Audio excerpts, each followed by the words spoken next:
You're watching Las Vegas 1. News and information 24/7. Next on News 1, 3 people die after a home-built plane crashes in North Las Vegas.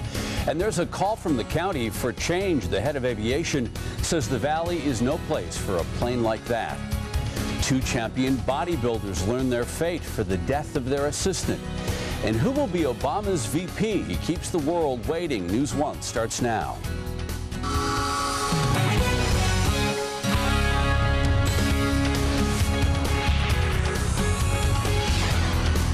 Now, News 1 at 9. And good evening, everybody. I'm Jeff Gillan. 3 people are dead, and the questions continue to mount as investigators try to figure out the cause of this morning's plane crash in North Las Vegas. The experimental plane crashed into a home shortly after takeoff from the North Las Vegas airport. Both the pilot and 2 residents inside the house died. News 1's Carol Wilkinson has been following the story all day and joins us now with more. Carol. And in the aftermath, Jeff, of what he describes as the worst air accident off the airport grounds that he's seen in his 18 years here, Clark County's Director of Aviation is calling for stricter airport controls over the kind of aircraft that crashed today as they fly over densely populated areas. Lisa Johnson is still shaken by what she saw and heard when the experimental Velocity aircraft, similar to this one, crashed into a home near hers and burst into flames. Just thinking that you live next to an airport, you don't think that you're going to wake up with a plane in your house, so it's really sad. Investigators say the pilot of the rear propeller plane radioed that he was in trouble shortly after takeoff from the North Las Vegas airport and that he was unable to gain altitude. He also reported that the home-built plane was going to crash. And I heard the engine. I mean, you hear these engines all the time. As soon as I heard the engine, I knew it was in trouble. And what did it sound like? Well, just cutting off. I mean, it was just, you could just tell. Authorities say the pilot and 1 person inside the house died in the fiery explosion. Another person in the house later died at University Medical Center. Aviation Director Randall Walker says the crash is proof positive that it is time for local airport control of such aircraft over heavily populated areas. One of the things that we cannot do by federal regulation is we cannot direct which aircraft go to which airports. I think that is something that needs to be addressed, both from a safety and an efficiency standpoint at airports. In this case, we had an experimental aircraft with 5 hours of operations. This was the first takeoff from this airport. Its previous activity had been at other airports, I think Boulder City and the Jean Airport. As an aviation director, if I had the ability, I would manage the aviation system that we have to provide access to this community to all types of aircraft in the most efficient and safe manner. Now, as you just saw Randall Walker mention in the piece, the plane that crashed this morning had been flown a total of only 5 hours. He says he plans to lobby Congress for stricter airport controls over such aircraft. All right, Carol, thank you very much. Earlier this year, Forbes magazine called North Las Vegas Airport the most dangerous in the country. The report showed that there have been 63 runway incidents there since 2001, resulting in 6 deaths. Now, as Carol mentioned, Clark County Aviation Director Randy Walker says today the accident should serve as a wake-up call. He wants experimental or home-built aircraft kept away from inner-city airports. Now, at one time, there was little around North Las Vegas Airport, or McCarran for that matter, but development has changed that, and Walker says it's time to reconsider a ban. I do not believe, under our circumstance, that experimental aircraft and high-risk aircraft operations such as training and solo flights belong in an urban airport. They belong at a rural airport like Jean. North Las Vegas Airport is the 2nd busiest airport in Nevada after McCarran. And the I-Team has been researching the safety problems of experimental and home-built planes nationally and right here in Las Vegas. The kind of plane in today's accident can actually be ordered over the internet in a do-it-yourself kit costing about $30,000. The I-Team's Jonathan Humbert tonight with more. They are a $30,000 do-it-yourself dream. Sleek planes built from the ground up in garages and backyards. Ron Wagner with the Experimental Aircraft Association, or EAA, says these internet phenomenons are safe and solid. The amateur-built aircraft outperform, outclimb, and outmaneuver many of the factory-built aircraft. But as we learn more from the fiery wreckage in North Las Vegas, the home-built community has critics, like Clark County Aviation Director Randy Walker. I do not believe, under our circumstance, that experimental aircraft and high-risk aircraft operations such as training and solo flights belong in an urban airport. Experimental planes have a slightly higher accident rate than other planes, and the stigma sticks. Experimental implies untested or untried. Chris Dancy with the Aircraft Owners and Pilots Association says the perception is that anyone with an internet connection, time, and money can fly today. The kits come with all the parts, minus the propeller, electronics, or flight instruments. Those have to be purchased and installed separately. While it looks like a big kid's toy, Dancy says it's just as safe as a factory-built plane. The FAA comes out, inspects it, and certifies that it's airworthy. Even though they are built by hobbyists, the planes have to be physically checked by the FAA or certified inspectors before the first flight, and every year after that. Yes, it was built by an individual and not on a production line, but it is built to FAA standards. Same situation for the pilots, says Wagner with the EAA. The pilot must receive training. He's taken all the federal tests, the written test, the oral test, and the flight test. Wagner says experimental planes face extra trouble in the heat of Las Vegas. It's tough to take off in our hot, thin air. It takes longer or more distance to achieve the speed that you need to climb. The local EAA chapter here in Las Vegas even sent out a recent warning in their newsletter about the heat. August is too hot to fly. From the stigma to the price. They really do sort of draw undue public attention. Experimental planes may be a do-it-yourself dream, but today, an accidental nightmare. Jonathan Humbert, Channel 8 Eyewitness News. The plane involved in the crash was what is called a Velocity 173RG. In a statement, the president and CEO of Velocity says, quote, "We are deeply saddened by the news of this accident and the resulting loss of lives," end quote. He goes on to say that there have been no Velocity accidents that have been attributable to the design of the aircraft. Both the EAA and the AOPA lobbied to continue allowing the experimental planes to use local urban airports. Other news now around the valley. An early morning fire destroyed two businesses in North Las Vegas. The fire happened near 5th Street and Owens. The roof collapsed, forcing fire crews to fight the blaze from outside. One firefighter suffered minor injuries. A well-known bodybuilding couple faces years in prison for murdering their assistant and burning the evidence. Reporter Janet O has more on the sentencing of Craig Titus and Kelly Ryan. Their looks have changed, and until the very end, the once famous bodybuilding couple tried to defend what went wrong. She was our friend, and I loved her. Things got carried out of control. It was all drug-induced. I know I was not in a state of mind, emotionally or physically. Even with the couple's outpouring of emotions, Judge Jackie KLAS says what they did was a total disregard for human life. Crocodile tears is what we have here. Titus says he was just trying to defend his wife when their assistant, Melissa James, was allegedly using a taser on her.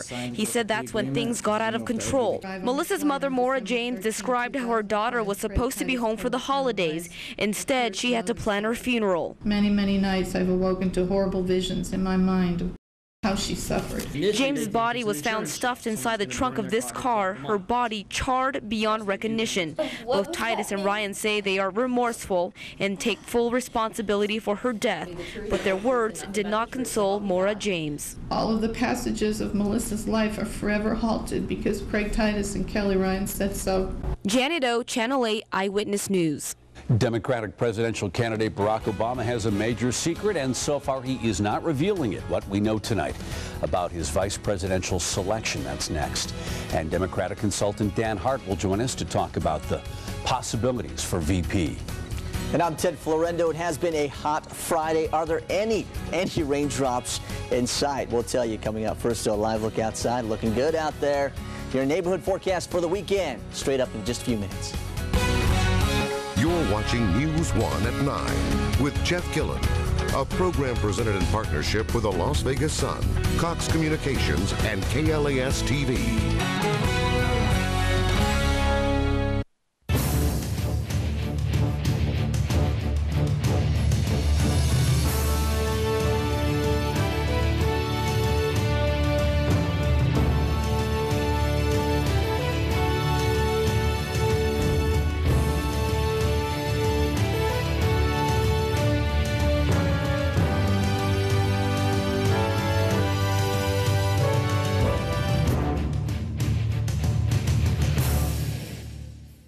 Have you heard about the benefits of a reverse mortgage?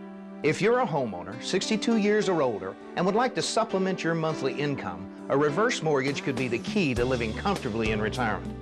U.S. government-insured reverse mortgages allow seniors to convert the equity in their home into cash without having to move or make monthly loan payments. We offer a free information kit and video explaining everything you need to know about a reverse mortgage. Get your free reverse mortgage kit and DVD at 800-400-5318. Welcome back. I'm Jeff Gillan. Barack Obama's secret could be revealed any time. He's made his vice presidential choice, but still no official word on who it is or exactly when the big announcement will happen. Some of the potential running mates include Kansas Governor Kathleen Sebelius, Delaware Senator Joe Biden, and Indiana Senator Evan Bayh. Obama says he wants to make sure he is surrounded by good people. The key to bringing about change in Washington is going to be to get some good people in there, get a good president, get a good senator, get good congressman in there. The answer is expected to come in a text message, and we're now told that that will probably happen tomorrow morning. MSNBC is reporting that Bayh of Indiana and Governor Tim Kaine of Virginia have been told that they are not the pick. Now, because of preseason football, we've actually had to put our show on early here at Channel 8. It's just after 6 p.m. And as I'm talking, Obama's managed to pull off the impossible, keep his VP pick a secret. I'm joined right now by our political pro-Democrat, Dan Hart. As always, a pleasure having you on the program. Does dragging it out like this carry risks? Well, yeah, I think there's clearly the potential of a risk. I think that the campaign has demonstrated time and time again that it's a very disciplined campaign. They're able to keep secrets. Maybe they've kept this one a day or two too long. I think that we would have liked to have seen this Wednesday or Thursday. I mean, NBC tonight, Andrea Mitchell on NBC said it's going to be Biden. That's what she's reporting. And if it is, there are obvious pluses to Joe Biden. What does Biden bring to the table? Oh, Biden brings so much. I mean, he brings, there's a balance that he brings, not geographic necessarily, but with experience, with foreign policy experience, with the sort of the old style campaigning that he's used to, the way he can deal with people. Joe Biden's the one thing you heard during the entire presidential campaign is, you know, so-and-so is going to win, but I really like Joe Biden. Right. And universally that's true. And I think he's very well thought of throughout the Democratic establishment, and I think he'll be a very effective running mate. So what kind of pressure now does that put on John McCain? I mean, what you're hearing is that now you're hearing today it's Mitt Romney for McCain. I mean, we'll find out in a week. Does picking Biden make them rethink anything or not really? Well, if you want to look at the geography, Biden was brought up, or he has connections in Pennsylvania. Pennsylvania is a very important state for both parties in this one. Does he go back to the former governor of Pennsylvania, despite the fact that he has an issue with the abortion issue, right. As opposed to going to Mitt Romney, who has a net worth in, 9 figures. What the Obama camp is discounting the disgruntled Clinton supporters, saying that, look, after the Clintons give their speech and after Obama gives a speech, we're going to get most of them in the fold come November. Do you think that they're being arrogant there? I mean, are they taking too much for granted there or not? It remains to be seen. It's hard to I think one of the mistakes the campaign made was to allow somehow, and not necessarily that they could prevent it, but there was this rumor this week, and it's been reported on all the news channels, that she wasn't even vetted. Well, that's not a good thing to have out there, that she wasn't even considered for the vice presidential nomination. I think that there are repairs to be made in that relationship. I think they're capable of making it. We'll see if that happens. McCain found his footing this month. He's had a good couple of weeks with those celebrity ads and everything else. I mean, are we looking at a situation where Obama could be a great primary candidate but not so hot in the general election? Well, you know, anytime in a primary race, you run to the left. For a Democrat, you run to the left, and in a general, you run to the middle. So he's had to make that transition. Necessarily, the people that have supported him in his run to the left are a little bit dismayed by his being a politician and running to the middle. We'll see. I think those people inevitably come home. We'll see. Has he counterpunched the way he should have? I mean, there were reports that in selected... I think McCain has counterpunched himself. I think. You think so? The House thing and... Well, I was going to ask you about that in a second, but has Obama come back against the celebrity charge, which essentially is undercutting? Well, here's the problem that he has, is that when he counterpunches, he looks like a politician. Right. You know, can he do it effectively? Sure he can, but does that diminish the whole, you know, the aura of Barack Obama in the primary? Yeah, it does. But people get used to that, and we'll see what kind of bump we get out of the convention. So you mentioned the House issue, McCain the other day, a little foggy on how many homes he actually owns. Does that have legs, do you think? Yeah, I do. Well, I think it does, because it's a jab that can be injected into any sort of diatribe. Even though Obama's worth $4 million, he lives in a pretty good house himself in Chicago. And I got to tell you, despite the fact that I don't want to admit it, the McCain people had a good comeback to that, right? To the whole issue of houses. I think it's going to be. I think that one of the things that it does hit on is the fact that he's a little bit older, and maybe he's forgetting, and maybe he doesn't, you know, have a command of the facts that Obama has. You know, I don't know. You'll hear it from time to time. It'll be an aside. It won't be a sort of a straight-on attack, but it'll be part of the whole dialogue throughout this campaign. We will see what happens. Dan Hart, thank you for your insights, as always. Thank you, Jeff. A local debate showcases candidates for Congress, State Senate, and County Commission. Meanwhile, the verbal war between Governor Gibbons and University Chancellor Jim Rogers heats up. Here's our own John Ralston with this week's Ralston Recap. A general election campaign started off with a bang this week with a series of debates in key races. In their face-off, Republican Congressman John Porter and his opponent, Democrat Dina Titus, seemed to agree more than they disagreed. The only real surprise was that Titus seemed more like Porter and Porter more like Titus. She was calm and reserved. He was pointed and aggressive. Titus seems to think all she has to do is use the national Democratic talking points and avoid mistakes, because the district has tilted her way. She may be right. In a couple of other debates, two Democratic state Senate candidates looked like fish out of water. Allison Copening and Shirley Breeden seemed thoroughly unprepared, not just for the debates, but for the offices they seek. They couldn't answer questions and often looked confused or just plain lost. They made incumbent Republicans Bob Beers and Joe Heck look like political giants. The Democrats could be in real trouble here. The governor was in the news again this week for a few reasons. First, a couple of ethics commissioners were appointed to oversee his hearing on that controversial rural tax break. And the composition looks pretty good for the governor. The Republican is former conservative lawmaker Eric Beyer, and the Democrat looks like a Republican. It's longtime chamber stalwart Tim Cashman. Gibbons must now believe he can get this killed before it goes to a full-blown ethics commission hearing. Gibbons finally fired back at University Chancellor Jim Rogers, who's long criticized the governor's handling of the budget crisis. In a letter to the chancellor, Gibbons portrayed Rogers as only concerned with raising taxes and oblivious to how much the administration cares about education. The language was fairly neutral, but the message wasn't.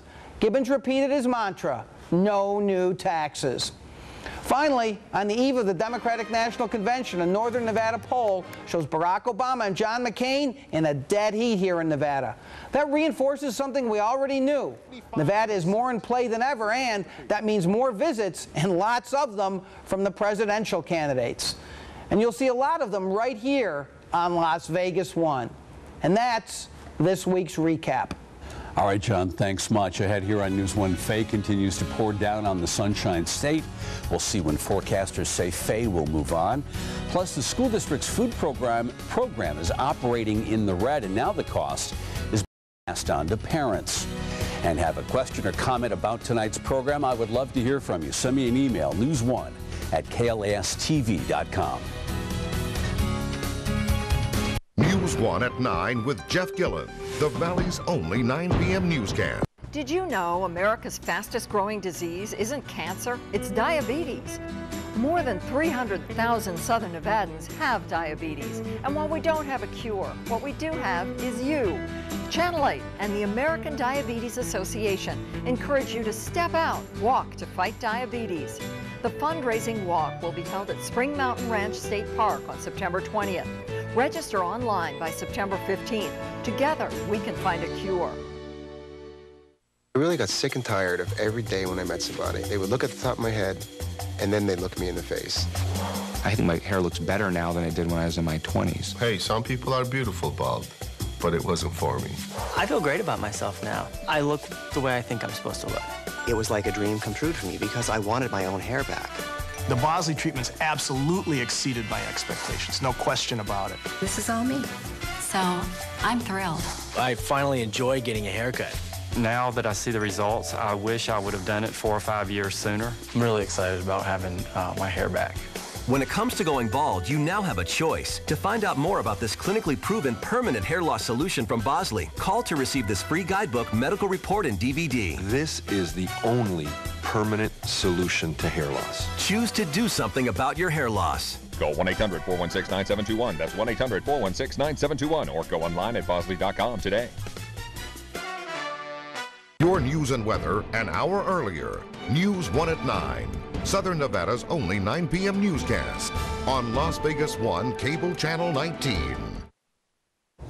Tropical Storm Faye is finally on track to leave Florida after dumping more than 2 feet of rain on some parts of the Sunshine State. The storm has stuck around for 5 days, but is expected to head west and leave Florida over the weekend. Tens of thousands of people are still without electricity, but the water is finally starting to recede. 6 deaths are being blamed directly on that storm.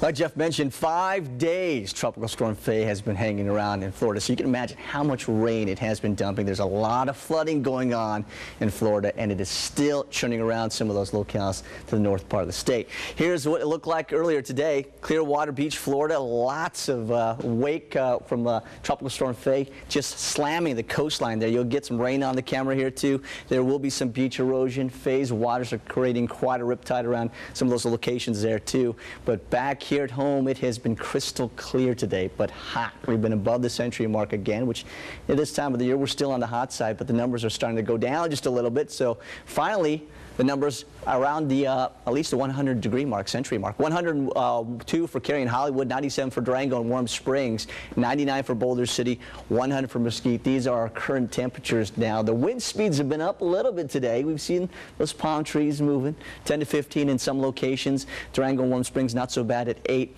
Outside of Las Vegas, also got some breezes at Indian Springs. Searchlight downriver also reporting winds up to 10 to even 15 miles per hour. So wind still out there. It is going to decrease as the evening progresses. The highs today still above average for this time of the year. 101 is our normal. 104 was our official high at McCann today. We got 106 for Mount Vista and Russell, 102 for Buffalo and Cheyenne, Camino all around 105 degrees, and 101 for Boulder City and Indian Springs. Same story there, 108 up in Mesquite. Let's talk air quality now. Haven't had much rain lately, so as far as dust, as far as smoke goes, we're still in the good category. That's the good news. Moderate levels, though, for the ozone, which happens right now because the skies are clear. We've got that heating, that daytime heating kicking in, and that's why we've got some moderate levels of ozone. Want to update you on Faye right now. There she is, churning in the north part of Florida, specifically just north of Gainesville. The yellow bands here and red bands indicate heavy to moderate rain coming down. So Florida, the panhandle, now getting hammered by Faye. And here's the deal. It actually made landfall 4 times. That's something that usually doesn't happen